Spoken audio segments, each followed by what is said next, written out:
Welcome back to Primetime News. And a special welcome once again to our viewers on onespotmedia.com. Up first, teachers across several parishes remain restive as they urgently appeal for the government to make a better wage offer under the new compensation scheme. TVJ News has been informed that dozens of teachers called in sick Monday while others were clad in black at some institutions. As TVJ's Kalisha Williams reports, some schools were forced to dismiss classes early.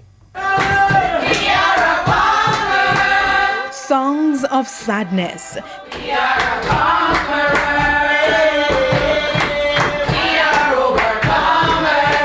Teachers at the Magoti High School in St. Elizabeth harmonizing the hardships of the job. Their black outfits and placards symbolized their ordeal. Well, currently, members of the academic staff decided to have a meeting and express their discontent with the current wage negotiations, as well as their disappointment in the Jamaica Teachers Association.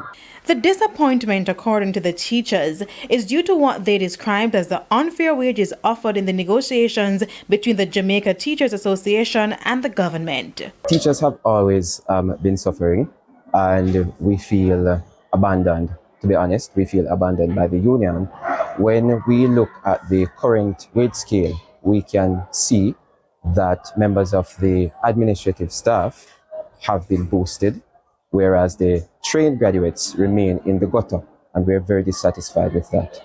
The B.B. Coke High School in St. Elizabeth also issued a statement on Monday advising parents and guardians that classes will be dismissed at 11 o'clock as teachers staged a sit-in.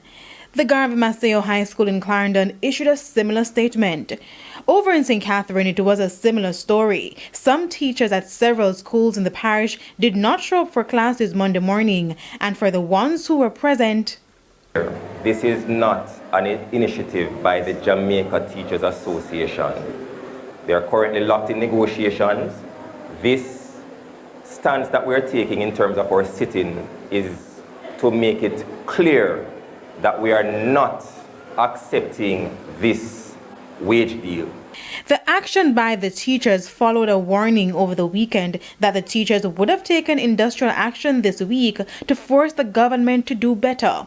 It came weeks after teachers rejected the government's wage offer under the new compensation review scheme. Now the teachers believe there are several matters which still need urgent attention. They have moved on, but our lives were impacted by those austerity measures that they asked us to hold straight. And they are at another crossroad where they are negotiating with us again, and they want to treat us in the same way that they treat us under those different conditions. And I am saying, why is the government treating us like this? Kalisha Williams, TVJ News.